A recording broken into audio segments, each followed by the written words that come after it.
பக்கமும் ஆன்மீகமும் ஒரு அற்புதமான தொழில் நேர்களே, அற்புதமான தொழில் உங்கள்கிட்டேருந்து வளர்ந்துட்டே இருக்குது. கண்டிப்பாக நேர்களே, மகாபெரிவாவில் சொல்லலாம்னா சொல்லிகிட்டே இருக்கலாம். அதில் ஒரு ஒரு முக்கிய அனுபவம்.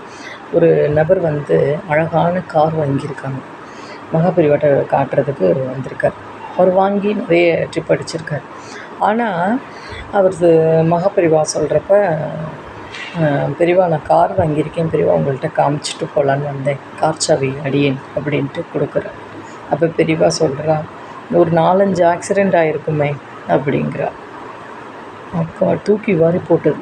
எப்படி அப்படின்னு, நீ எல்லாம் செஞ்சுருக்க, ஆனால் கன்னிகா பரமேஸ்வரி துணைன்னு போடலையே, உன்னோட குலதெய்வத்தை போட வேணாமா, உன்னோட குலதெய்வம் இல்லையா அப்படின்னு. பெரியவா சொல்கிறதெல்லாம் என்ன அப்படின்னா, குலதெய்வத்தை நினைக்கணும். குலதெய்வத்தை நினச்சி நம்ம எந்த ஒரு காரியம் பண்ணுறோமோ அது அதாவது கண் கண்ட பலனுங்கிறத விட கண்ணை நம்ம பார்க்கலாம். கண்டிப்பாக இந்த பலனை அதாவது கண் கூடிய பலன் அப்படிம்பால அது சொல்கிறேன். கண்டிப்பாக சரிங்க பெரியவா அப்படின்ட்டு சொல்கிறேன்.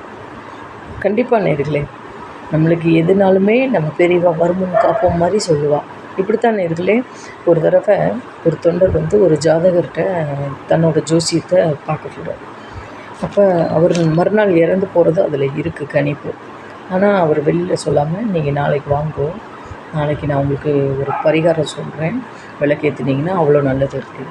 அதுக்கு முன்னாடி இவர் இப்படி போகிறார். என்ன நாளைக்கு திரும்பி ஏன் இன்றைக்கி சொல்லலையே அப்படின்னு குழம்பி போயின்னு இருக்கிறப்போ ஜோன் மழை பெய்யுது. அப்போது ஒரு மண்டபம் மாதிரி இருக்குது, அதில் ஒதுங்குறப்ப அப்படி கண்ணை மூடி அந்த குளிரில் படுத்துட்டார்.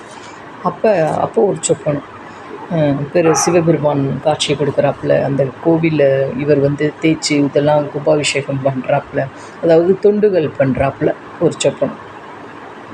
நிறைய அந்த பெருமாளை நினச்சி கனவு இது பண்ணவும், தன்னோட சரீரம் அந்த பெருமாளுக்கு எவ்வளோ தொண்டு செய்ய முடியுமோ அந்த மாதிரி சொப்பனத்தில் அவருக்கு போயிட்டார். விடிஞ்சு இப்படி பார்க்குற மழை விட்டுருத்து. ஆற்றுக்கு போய் சாப்பிட்டுட்டு படுத்துட்டு மறுநாள் திருப்பி இந்த ஜோதிடரை பார்க்க வரப்போ அவருக்கு தூக்கி வாரி போட்டது. எப்படி இவர் உயிரோடு இருக்கார்? ஜாதகம் என்பது உண்மை.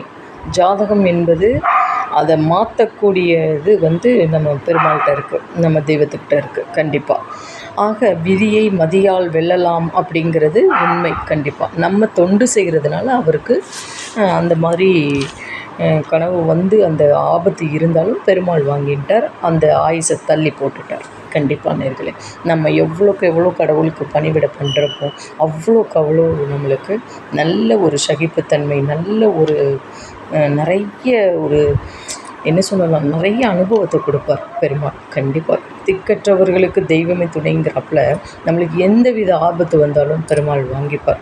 முன்கூட்டியே நம்மளுக்கு சொல்லிடுவார், முன்கூட்டியே நம்மளுக்கு காமிச்சு கொடுப்பார். கண்டிப்பாக பெருமாள் நம்மளுக்கு துணை இருக்கார்.